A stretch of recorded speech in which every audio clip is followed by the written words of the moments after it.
Okay, so good evening, everyone, and welcome to Garanto Academy's free masterclass on Certified Data Protection Officer Preparatory, Implementing Data Protection Best Practices. My name is Thea, and I'll be your session admin for today. Just a quick few reminders. We'll be taking a short group photo before we start, so please turn on your cameras if you're comfortable. And 10 minutes before the session ends, I will drop the attendance form and your certificate links on the Zoom chat. Now, it's my pleasure to introduce our trainer for today's session, Mr. Manikanta, an experienced cybersecurity trainer and consultant with extensive expertise in data privacy, data protection, and governance. With years of hands on experience, he has delivered impactful training on topics such as GDPR, PDPA, and CCPA, data loss prevention, encryption, and also data governance frameworks. Mr. Manikanta has worked with global organizations in strengthening their data protection strategies, designing learning solutions, and conducting privacy impact assessments. He also serves as a Microsoft certified trainer and holds multiple certifications, including Big ID Expert Certified, OneTrust Certified Professional, and Force Point DLP Administrator. We are thrilled to have him lead us through key insights on data protection frameworks, privacy compliance, and the evolving role of data protection officer in today's digital space. So once again, may we request everyone to turn on your cameras and over to you, Sir Manikanta. Thank you. Thanks a lot for the quick introduction. Thanks everyone. First of all, joining today's session. It's a great pleasure to be meet everyone here. I worked as a. She already beautifully put in the picture like what my experience. The only thing which I'll highlight is still no one knows the ocean of privacy. It's still evolving. No one knows anything. As things progress, as day and day passes, like new things are coming up, and still everyone is learning, including myself. And there are a lot of changes are coming next couple of years, and even Malaysia started something new. Uh, and they also start progressing it, and things will change more rapidly in privacy space. So let me share my screen. Uh,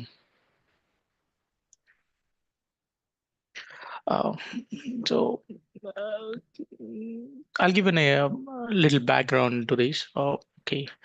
Um, Individual privacy is quite important, and as we are working in a corporate world, all our businesses revolves about customers or the business, and the data has been collected from different pointers. And these pointers, they use this data, they perform the analytics, and they start sending marketing advertisements, mails. Hope you're also getting a lot of calls from credit cards or marketing emails. So everything is collected at some point, and using this collection point, uh, companies are making some revenue. So as companies are making the business strategies, uh, as companies just keep on building their net worth, and by sending you a lot of analytics based on the analytics data, they're sending a lot of information to you. So they're getting something in return. Now the government put a pedal on that and saying that as you are collecting some information or you are doing some business in globally in one region, so you need to comply with our national policies. This will help them to protect their national security one side. Other main important thing is they don't want to leave their data from the region. If it is has to be leaved, and if their individual person data is leaving the country, they should know aware of it. So government put a pedal on it. So they put like a rules stating that if you want to do business in my region, you have to follow this. So then there is a brand value or trust issues or trust you need to build from the customer. So you need to also protect your customer data. Or there are a lot of business competitors that are around you. They try to grab, or they can try to inflate you, or they put some DDoS. There are a lot of security hacks. Someone might done your organization. So you have to put secure your data. So based on your data, companies keep on growing. Uh, so to address this, we need a privacy policy, or we need a privacy framework in the organization. To handle this, government or internally, you need a DPO. So DPO is a responsible guy who will try to educate, take awareness, and talk to all the business stakeholders, as well as whenever the government want to know certain information, he's the one who is responsible. He'll talk, he'll communicate, he'll see how the compliances has been met or not. So DPO is the one guy who manages everything. So to put it in a very simple term, he's a point of contact for government, as well he's a leader in the business in the company who will help us to get compliant with the uh, government required minimum standards. So he'll take that response, he'll lead that. That's why we need a DPO. And now taking your point, so now Malaysia made it mandate that every company who has more than 10,000 vendors should have a DPO. So DPO alone can't handle everything. That he need a privacy team, privacy experts. That's a deeper discussion. But this role has been evolved a lot in Malaysia recently. Reason being, like government did mandate that all the companies who has more than 10,000 vendors or 10,000 clients or getting a business, collecting the information, they should have a DPO. And they took a baseline of GDPR and if you know PDPL of Singapore, like it's mostly or so even now Saudi has started the PDPL similar, and California they have a CCPA. But more or less, if you read one of the regulatory document, it will be remain the same mostly. The bottom line of this is like they want to protect their personal information of individual people, and using that they want to protect the national and brand value security of the organizations. So that's how they started. So DP is the one who is responsible for all of this. So that's our introduction. And coming to about our Galento, we started in 2016, and did a lot of trainings in Malaysia recent past, and we are empowering in major technologies like blockchain, cybersecurity, data governance, human-centric designs, agile technologies. We're trying to upskill and train the resources, upskill the resources who are working in the banking and financing and BFSI sector since last couple of months. And you guys already know about myself, so I don't want to go into that. The thing which we're going to cover today is like why we need a privacy, what is privacy, and how you differentiate between the privacy information of which is related to you, and what is the global landscape of it, and what if a company is not followed a statutory body, if they drafted something to follow, what are the penalties companies are paying in recent past. We'll try to cover that. And what is the benefit for the organization, because it's putting a lot of effort by the company to comply with that regulator. So what is the benefit that organization is getting out of it? So, and also see how organization should have to mature to get it compliant with the privacy. And what is individually for us, by learning this, how we going to help our company, or how we going to understand how it will help us to understand the privacy. That is also we try to cover today. So privacy, every information that is about you is PI information or SPI information. It falls into one of the category. So this privacy information, what it means is it's your individual privacy, that if someone is collecting your information, they should protect that information. Unless, so as long as it is with you, you are responsible for that. If you are giving the information to someone else, it's their responsibility also to protect your personal information. So it's a state of being free from not stalking by anyone or getting unnecessary attention from the public. So your information has to be get protected. So that is privacy. And if information has been collected by someone and used by someone, and that person should be communicated, and whoever the person or organization is being collected, that information has to be get protected. So that's a difference between the privacy and data privacy. So privacy means your information that should know has to be with you, and you have to be cognizant what how you are handling your privacy. And if information something which is related to you, if you make it available, and someone should not seek that information, someone will seek that information, and it might cause your privacy, like someone might notice you. Like if you put something like, take an example, you put your national ID in your Facebook, that you are the one who is breaching it and putting it in a public platform, so you are getting noticed. And someone might take one step ahead and using your information, that might exploit you, or they might do some kind of reverse engineering and try to identify who you are, what you are. And they might uh, try to identify, leak your credentials, or try to guess your credentials. So they do some kind of a reverse engineering. So that's your responsibility. You have to protect it. That's your privacy. But if a data has been collected by someone else, they also have to take the responsibility, and they have to also start protecting that information unless until it is in a clear text. Uh, Okay. So why we'll talk more about um, privacy in the standpoint of organization, because we are all part of working in some organization, helping them to get it compliant with the privacy regulations. Why we need a privacy program? So as previously been explaining, every information of you is being collected by some point. Take an example, you're going to supermarket.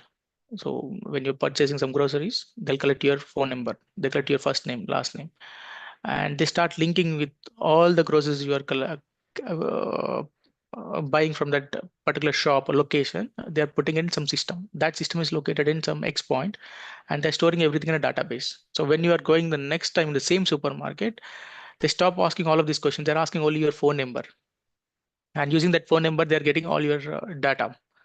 Using that same data, what companies does, that supermarket does, is they'll start doing analytics at a very high level, and they'll start projecting their revenue, how much this shop can make, and how much this individual can go. Like they go very deep analytics. That's what data science is doing right now, or AI is going to doing right now. So this kind of analytics is being developed by these organizations, like in this case is a supermarket. So they have to protect your information as it is given by them. Now law made it mandate that even it is a supermarket, anyone who's collecting your information has to protect it. So this company now has to follow all of these steps. First, they have to maintain a brand value and reputation. For that, they have to protect your information. Then what have to do it? What are the database they have? They have to do an encryption or tokenization or masking, some kind of an activity they have to do it. For to do that activity, the first step is they have to send a DPA for that program. Like when the moment that information is getting entered, in that particular case, there is someone owns that product. To that product owner, will send information, will ask what kind of information you're collecting, how you're collecting, how you're processing it, where it is getting stored, if it is getting stored, how it is going to secure it, and did any data breach happen in recent past, and what are the countermeasures you are taking it. So you'll set a lot of countermeasure questions, and we'll send it to that team. He'll enter all the answers, and we'll say that it's very simple. It's our role now reading all of these answers, because the supermarket is collecting all your information. Now we'll tell that product owner, you are collecting all this information, or you're putting it somewhere, and it has to be get secured. For that, we are taking a baseline that Malaysia has introduced a PDPL law. As per that, no customer information should be in a clear text. Then they'll implement some kind of an encryption or tokenization masking, so that it get protected. If it is not get protected, then the below pointers will come to a picture. Someone might hack it. Someone might find a vulnerability and start exploiting this information. That will lead to the brand value reputation, and it will lose a lot of customers from that particular supermarket. So that's a main requirement. Then the same body, whatever the body in Malaysia, you have PDPL body. This body, like a regular Reserve Bank, will come to each and every supermarket, and they'll do the auditing. They'll say that, sorry, um, fine, my bad. Okay, so they also look at whether you are following this regulation or not. What is your standard? What is your market? How your supermarket is protecting the data? They also do the auditing. So for that, you also need a privacy program. First, you need to maintain a brand value. Two, as a regulatory body will also continuously inspect your organization, you need a privacy program. For that, you need to do a DPS, ROPAS. Then also you need to look at safeguarding the customer data. Okay, these all things will impact you, and this will help you to run the program. These are major reasons. Like if a data has been collected, you have to protect it. To protect, you need to do a lot of measures. For that, you needed tools and technologies. That's why you need this whole setup you need just because of privacy program. It is not recommended. It is made it mandate by the government that you should follow this law, PDPL law. So at the high level, you need a DPA, ROPAS, you need a data discovery, data classification of all the data that has been collected. And if data has been leaked, you need to do a data prevention. For that, you need encryption or tokenization. And if still you are collecting information from some open space, open sites or anything, then you need to showcase the consent from them. For that, you need to send a notifications to them, and you have to put a banners when the place at where you are collecting that information, that is called cookies banner. And if you are making someone partner and use your data, then you need to do a vendor risk assessment. These all things is part of privacy program. All this activity, whatever you're doing, is to enhance the privacy program. So if you ask me, give us me the 5 or 6 pointers, I'll say that you need to maintain a brand value. You need to maintain the reputation. You need to follow the regulatory body requirement, not instruction. They made a clear articles for everything. You need to follow that. If you fail to do that, they'll put a fines and they'll cancel your license. For this simple 5 points, you need to run a privacy program. So this will help you to increase the trust in the business. It will also help you to secure your data, to put it in a secure place. So what things actually we need to secure? So as part of business is very simple. You'll collect a lot of information. You have transaction IDs, timestamp, who is the person is collecting it, where is the shop location, where who is purchasing it, what is his phone number, what is his mobile number, address. There is a lot of different information that okay, that's a good question. We'll cover that in just to apologize. It's what is the business benefit what we get by doing this? I got a question. So that's a very good question. Um, First thing is to its law is made it mandate that if you want to do the business in this region, you have to follow this. The ROI of this is your data, whatever been collected from the customers, you're getting protected. Even if it's get leaked, that will calculated as a breach. So each breach will cost you $50. So if it's a full name, first name, last name, and address, if that information is get leaked, so they'll put a $50 fine. So if you take an example in Excel sheet, we have a 1 million records, then it's a 50 million law penalty we have to pay to the government body. First thing. Two, how you have to calculate ROI. The second is regulatory bodies will come and inspect, they do the auditing, and they will put a public notice that will hamper your business reputation and brand value, that will directly imply to your stock and marketing value, which reduce drastically. Even it's a 4 or 5%, it will be a couple of million, or some in big organization it will be $1 billion.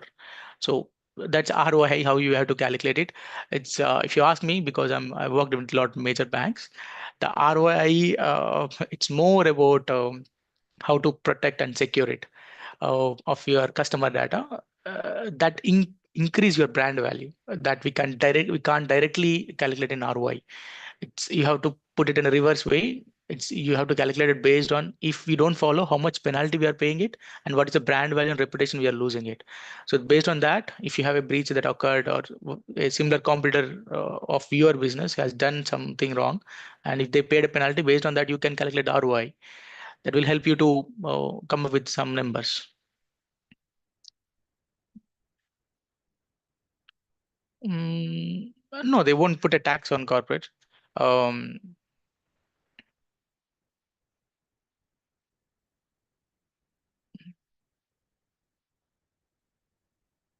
Oh, that's a point. Okay. If we do this, that's a very good point. But you also, this will help you to, this the question is, does PDPL make Malaysian companies more cooperative in the world trade or not? Or this, that the Malaysian government find Malaysian firms for this? Yes, the answer to this question. If you not follow it, you have to pay $10,000. I didn't remember exactly, 10,000, 50,000. You have to pay if you don't appoint a DPO. If there is a breach, it's a $50. You have to pay for each and every record that for the misuse, if it's a protection leak. And this is not a tax on corporates, but it's a more about national security. And as business are collecting this information and stored in some different regions where your country doesn't like to put your personal information. Using that, they can, you might know, all, there is a recently like Facebook has been fined with like 30,000, some $350 million odd fine that Facebook has paid because of they collected your analytics of US citizen analytics and they changed the mindset to whom they have to vote. So it was proved in the Congress and they paid like $350 million. There is a company called Data Analytics. Now they shut down their whole division for that. So similarly, what if it will happen in Malaysia?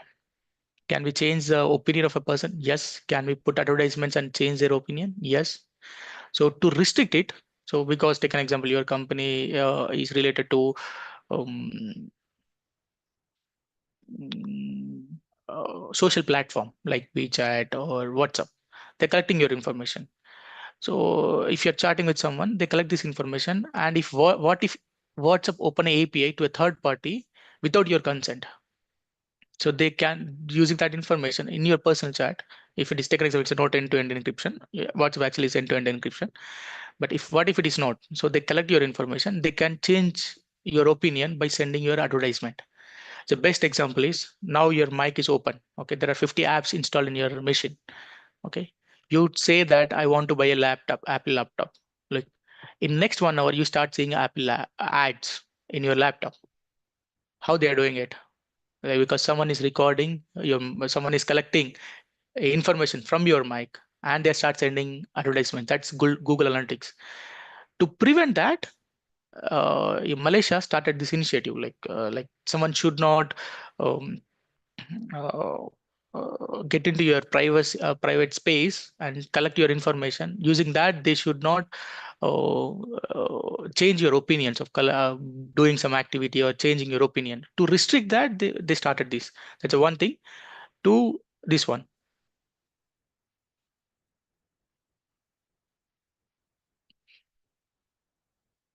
Okay, there is one more question. Is related to why putting my customers' data in Singapore, AWS breaching the PDPL. What is reasonable? No, right now Malaysia knows not that very stringent. Right now they started with PDPL. It's very slow. It's by 2026 Jan 1st they want to start implementing it. As I said in early, in 1 year you see these changes. All your data that has been collected.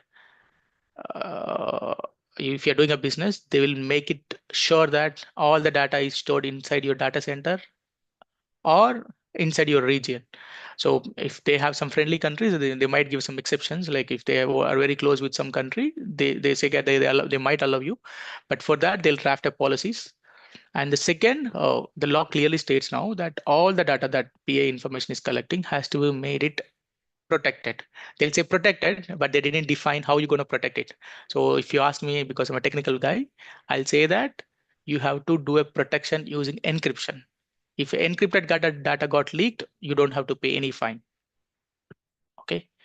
So I'll go take one step back. I'll try to explain what is a PA and SPA information and which one you have to protect it. So anything that leads to identify you using that, we know who you are, then it's a personal identify information. The name, the PA itself is abbreviation. By abbreviation itself, we can know that. Using that, we can identify you. So take an example, date of birth. We can't identify you. But if I say date of birth with name, maybe there are 5 or 10% chances. But if I say name, date of birth, and your code, of your state, then chances are like 80%. So this will lead to identification of you. So this is nothing but a PA information. So this information by default, law says that you have to protect it.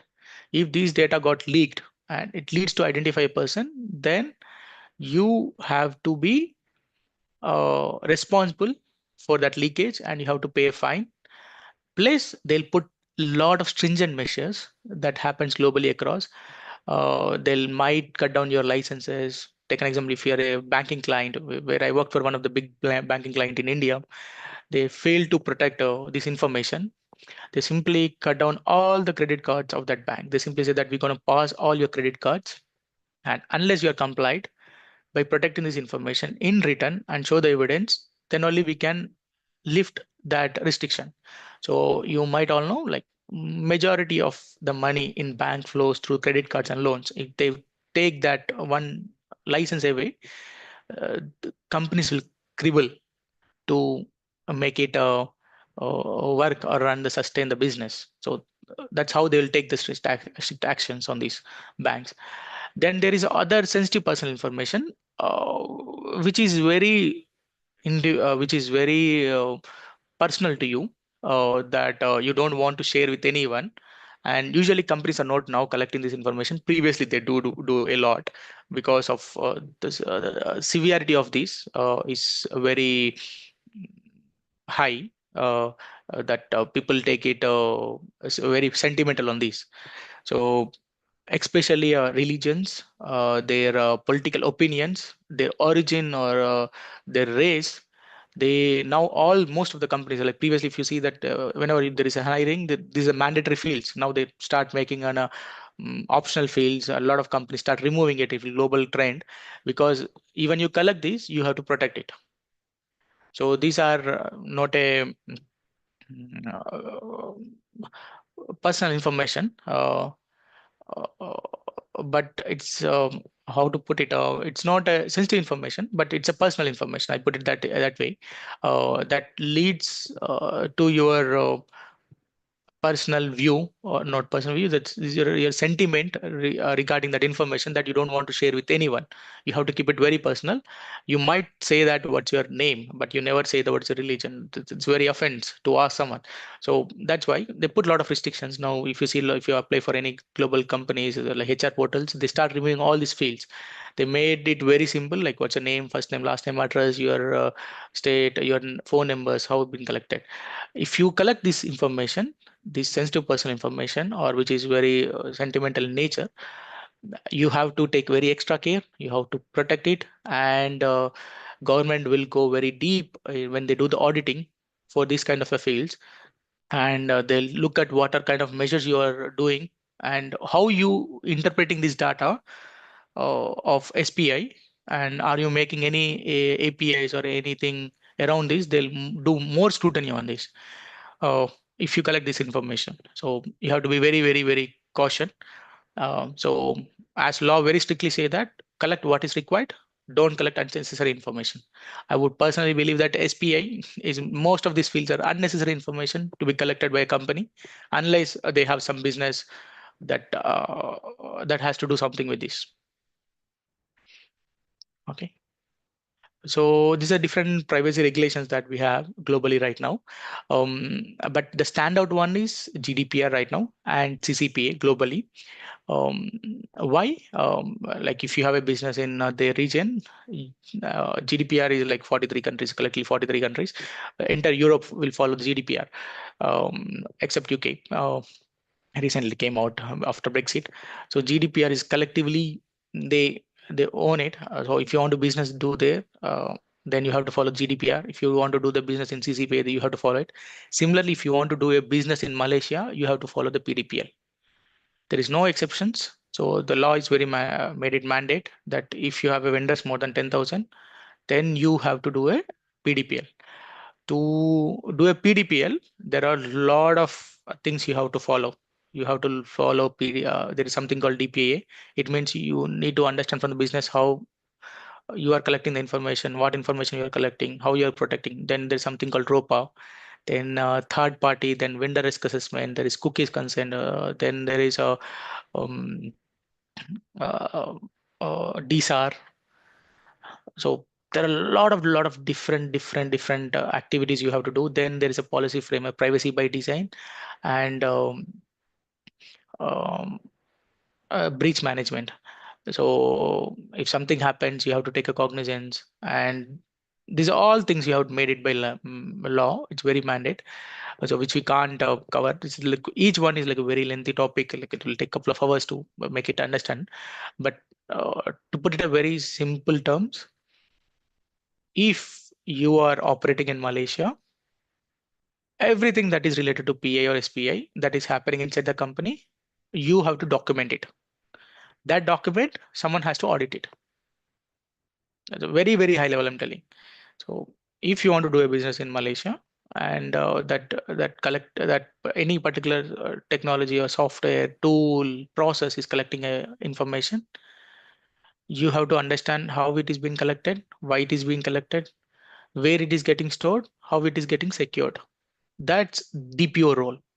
Your DPO team. You have to tell your business that how you want to protect, prevent, and the same thing, someone has to get audited and get it compliant. So all this information has been whatever been accumulated so far. Someone has to audit it, and the same audit information and the law which you're following, someone has to cross check it. They'll put some KPIs and measure it, and they'll send it to your reserve bank, and they will check it whether you're following it or not. If not, it's very simple. They'll put fines.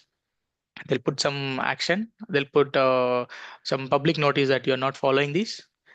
That will lead to the brand value reputation. Sometimes you will get a only $10,000 or $5,000 fine, but the impact that had on the customers is very high, because you might have a lot of vendors which you do the business day in and out. They look at your breach, if there is any breach occurred. If yes, they worry about getting a partnership with your company, because they also have their customers, and they might think that your security standard is very low and the organization is not meeting that requirement that the companies want. So they simply cancel the contract. So recently there is a big contract canceled between an Indian company called Infosys and Apple company, because there is a breach. It's a $1 billion contract. Very simple. So simply they feel that your organization is not valuing the privacy, they'll simply cancel the contracts. So they have these clauses in the contract. If you're not fail to do protect the individual privacy information, they'll cancel the contracts. And the project easing is very difficult. That's talking about vendor one side. Internally also you have a lot of policies to maintain and follow. So you have to be more careful when you are reading these documents. So there is a very generic terminology they'll use. They'll say that always law says that protect the information, but never says that how to protect it. They want to give the rights to the end user, but they never tell you that what are the rights. You have to figure it out. You have to interpret it a little way.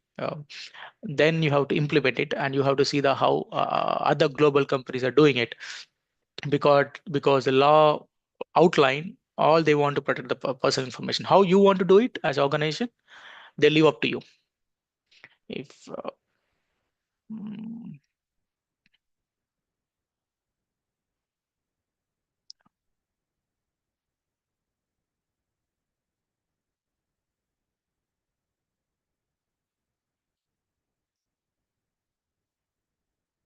okay, so there are a couple of fines. I just list down here at a high level, like what how the fine has been increased the last couple of years, quarter by quarter. In summary, like Meta has been fined like 670 million in GDPR violation 2022. This case lead to data analytics, but they ended up paying only 350 million, I believe. Oh, it's not that extensive, but they reduced it like a little lower side, and they paid it like 350 million. It's had a lot of bad negative impact on the Facebook. So we'll skip this. It's not a major thing. So this is a very important thing, like what your organization will get benefit out of it. So first is like to do a business in any region, any place, you need to follow their regulations and compliance. And if you meet that, then only you can do the business in that region. For that, companies will do follow local laws. They'll take the licenses, and then they'll set up an internal infra. This infra also have some international standard organization standards, like under ISO 27000, 27001, 2, 3, like there are different standards are available. How your infra has to be set up, and then what is a role-based access control we have to give it for each and every one. So triple A they call it. So right person should get right access and only limited access. No one should have only the required people should have an access to view the data. So that's what triple A says. So this one we have to get it compliant frequently. So a lot of organizations you see that they do ISO 27000 audits, and they'll someone will come and do the compliance check. So how you are entering, how you are putting your ID card, where is your seat, what is the length, what if something happens, what is the IT disaster, what is the backup plan. So these are the regulatory requirements. So there are a lot of different regulatory requirements. So this whether we are following it or not. If you follow it, then it will automatically creates a trust in your vendors. Then they start giving you business, and it will give you edge to get that project or win the business, to win the government confidence, or to win the bidding or tender, whatever been a company has been participated. And if you start winning, you'll get more customers. So for that, you need to follow a lot of regulatory and compliance standards. Ideally, a lot of companies or anyone that does with banking, take an example, they do a PCA or a PCA checks. And if you want to do infra, you'll do it 20, ISO 27001. These are the regulatory compliance. Similarly, they introduce a PDPL. So PDPL is it's not more like a compliance. It's more like an privacy law, that's more like a protecting the personal identify information, which is sensitive to the individual person, and they want to protect it. So if even you do that, the same process, so it will build the confidence, and it will build the trust in the respective teams or in the market. So you'll get a little edge compared to other companies or competitors. Then you can build the customer confidence. But like compliance, you may have a lag, you can accept a risk, you can take a step back, and you can do it later on. But unlike privacy law, it made it mandate that you have to follow it. So if you want to do a business there, it's very strict that you have to do it, and you don't have an option to opt out. You can differ with the date whether to get, like take an example, they say that they want to complete by 2000, sorry, January 2026. You can defer the date, and you can ask for an extension like another 1 year or 2 years, saying that we don't have enough resource, we don't have a budget. And you can give a standard reason like we don't have enough resource to put it this project. Or you can say that all our servers in a different region, we have to relocate to this our Malaysia, then we want to put it in cloud. So this might require some time. For that, we want to implement the encryption tokenization, and for that we need a lot of restructuring in the company. So you can request some little extra time for that. But it made it mandate that every time, every quarter, they will come and they'll check your progress, and regulatory body, if not satisfied, they'll push it little hard, and they'll give you the remarks. So this thing will keep on happen, and that's the difference between the regulatory and compliance. So whatever been collected, used um, in your company for understanding your data, how it is being tackled, every thing, including your login, mouse, stored access controls, business information, whether you're taking a printouts from your company, everything get audited. Someone will view it. And if you want to install a software, they also check it whether it is compliant with the organization standards, how they are storing it, whether it has a license or not, and what is the latest updates. is there any vulnerabilities available, available, released recently on that particular product. They'll check everything.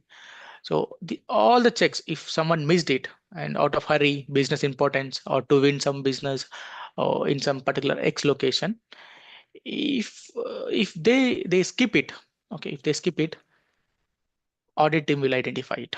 They'll take the evidence, and if then they'll put as a risk, and you have to minimize that risk. And there are certain acceptable risks. There are some unacceptable risks. In my experience, to meet one of the regulatory compliance in Middle East, we have September 16th as a deadline, and we want to install a MongoDB, but it has a very high risk vulnerability that if we install it, it's against the bank policy that it might someone might exploit it. You can breach the information security policy because all the high risk vulnerability should not be applications should not be installed. And they, if to mitigate it, you need to have licensed version, or you have to go to the lower end with the licensed version. So we fail to do so, and information security doesn't give the approval, and we are not able to meet the compliance deadline for one of the security to get the approval from information security. So they'll go that deep. Why they didn't give the approval? Because of auditing. If they identify that in auditing, and if they report it to the statutory body, then it will have a lot of wider impact. Or what if someone inflated it and hacked into the system and penetrated it, and they collected what are the information that is available in that particular MongoDB? That's a big risk. For that, auditing is very important. So we do auditing on everything. So applications, vulnerabilities, business, contractors. If you are doing business with some third party also, they'll do auditing in everywhere possible, and we try to see whether we are trying to compliance with that, whether our they are also following our company standard information security policies, or internally if a new process is introduced, are we following that our information security standard policies, procedures.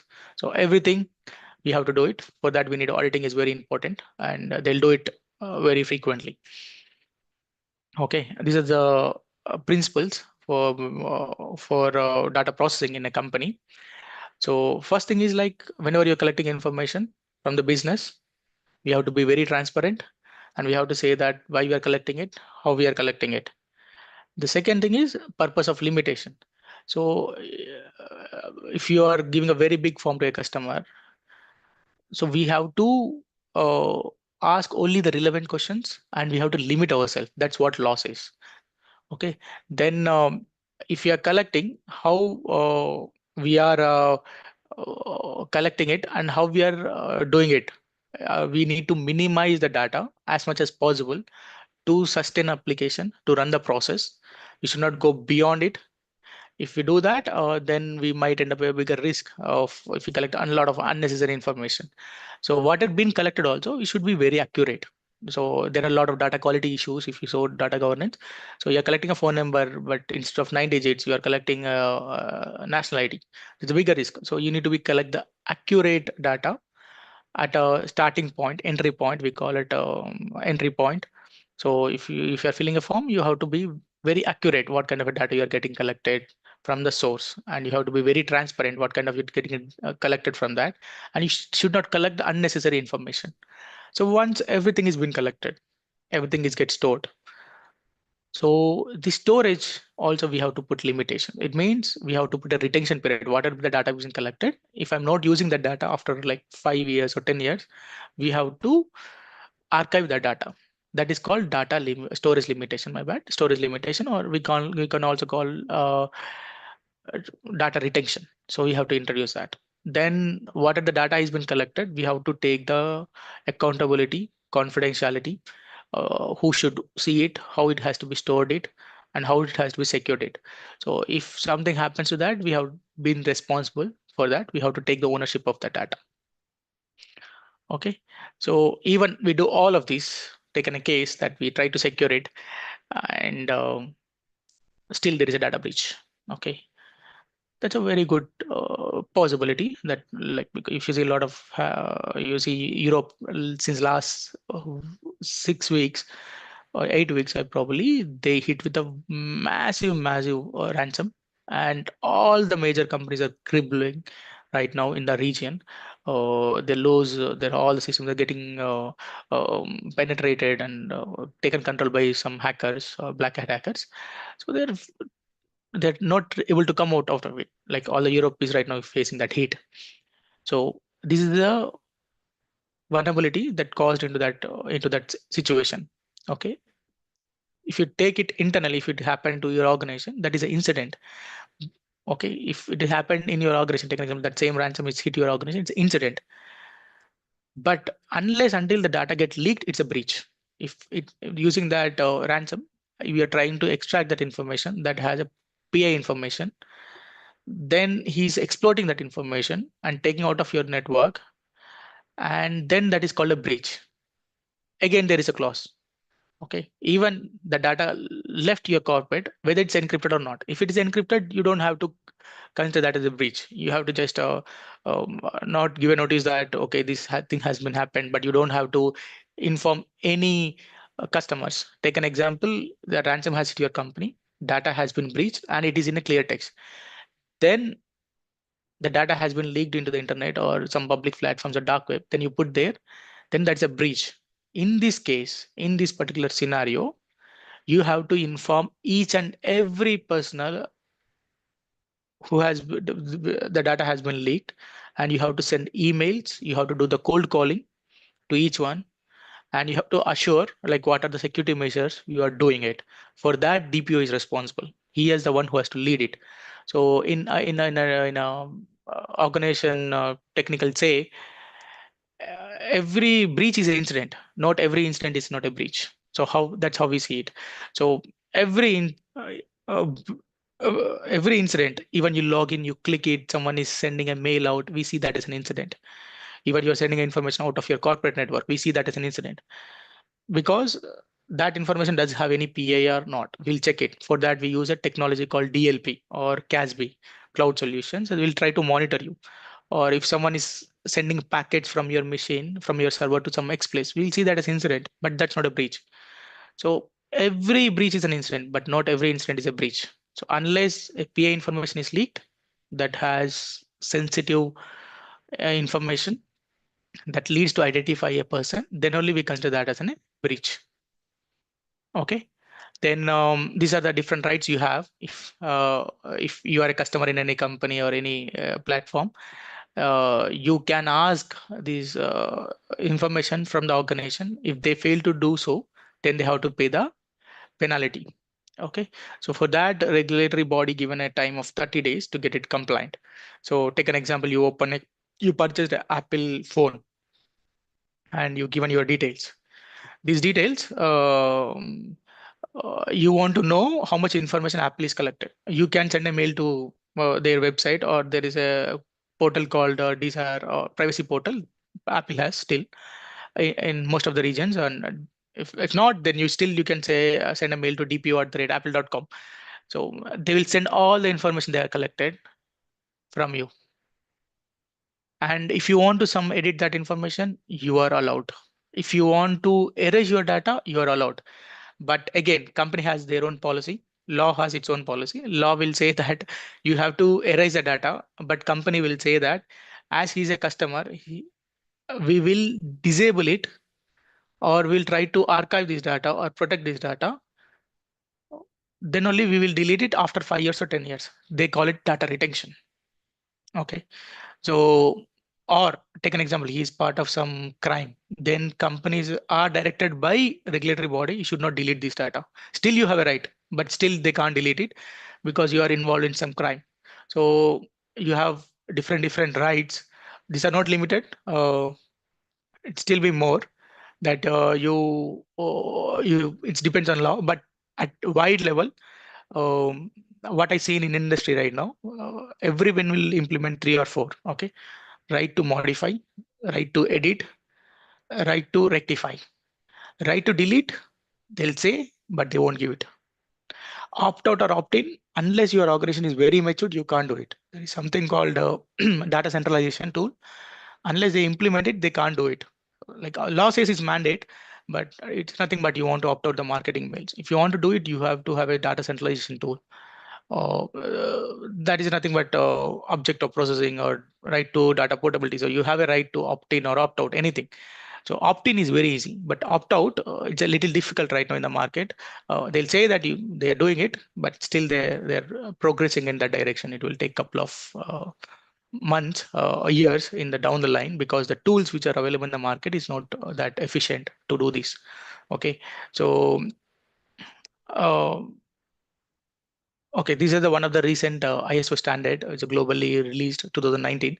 So this will help you to implement the privacy information management systems in your organization. This is a good stepping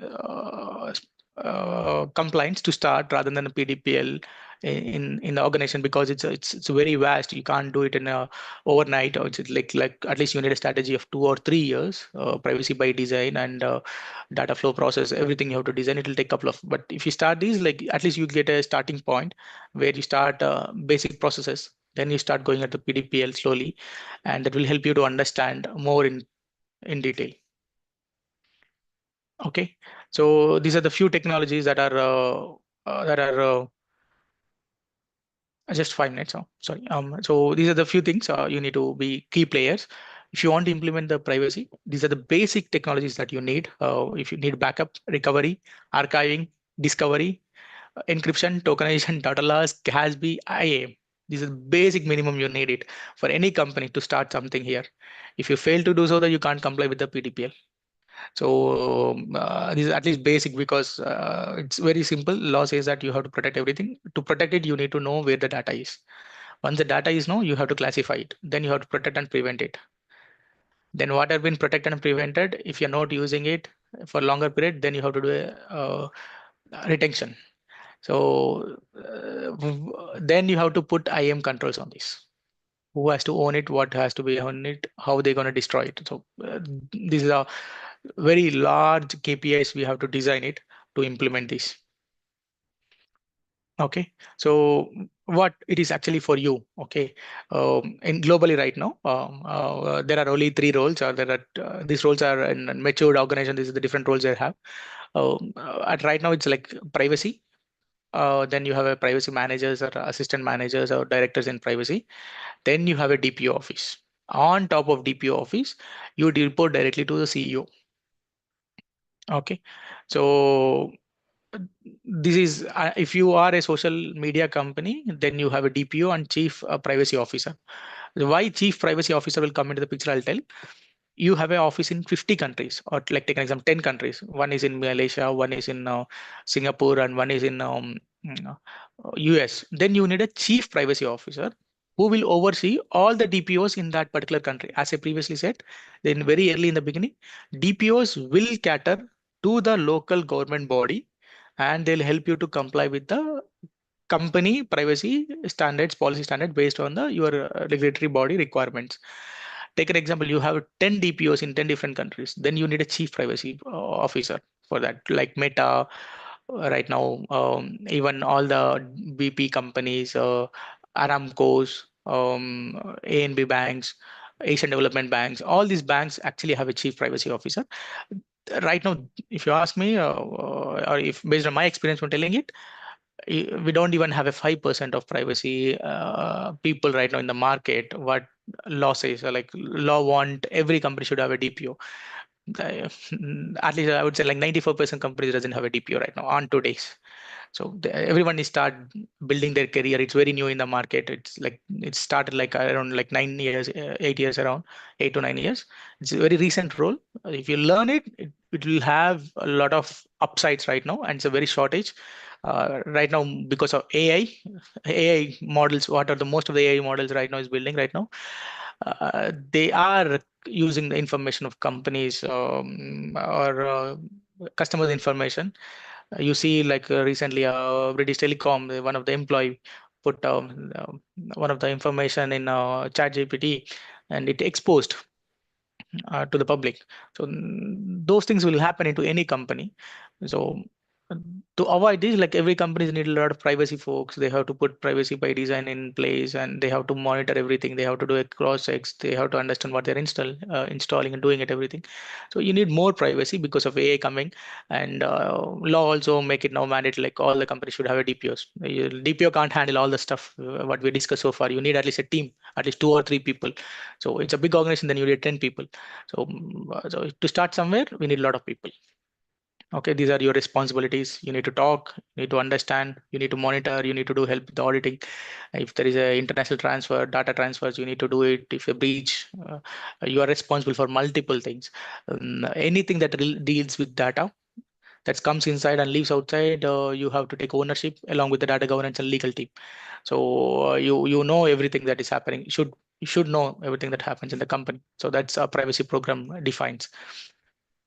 So these are the few certifications which you can aspire for. Yeah, it's good to have, but I'll rate highly CIPP Europe. They are bringing one for DPO as well. It's in beta stage. IAPP, International Association for Privacy Professionals. Under that, there is a DPO. It's still in beta. If someone want to build their career in DPO space, then that's a good to start that certification. Or if you're not aware of anything, then it's always go to CIPP. And if you're technical, then you go to CIPT. So it depends. If you're technical, go to CIPT. If you're pure privacy professional and you want to change the career, then go to CIPP Europe or CIPM. These two certifications will help you to get into landing a job of privacy. It's market is wide open. Even a lot of positions are open in every organization for this. I'll leave it to the question. If anyone have any questions, please let me know.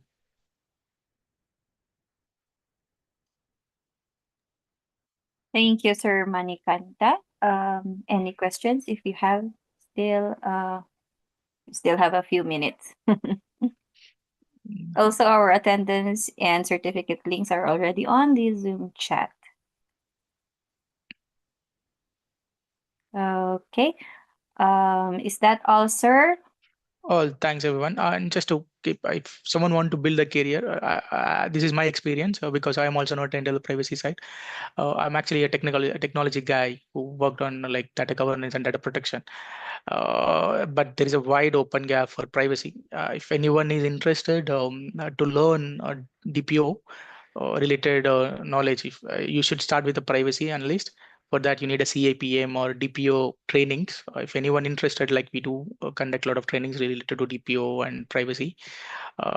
We encourage you to start learning this. If you want to build a career, it will be very helpful. This is a very niche in the market. That's my experience. Looking at the industry since the last couple of years, like I've been in this for like 5 years now. We work with all the major banks. No one knows what's happening. We all see that it will progress. Like you have to learn somewhere, and you have to help the organization to start it somewhere. So these certifications will help you to understand like how what the privacy means and how we have to start in an organization from scratch to end. That's all, and thanks everyone. Thanks a lot everyone for joining, and it's great to interact with every one of you. Yes, that's right, sir. So again, thank you everyone for being with us today. So if we could have a few minutes of your time for a quick group photo, maybe suggest those that can turn on their cameras to do so, please. Thank you.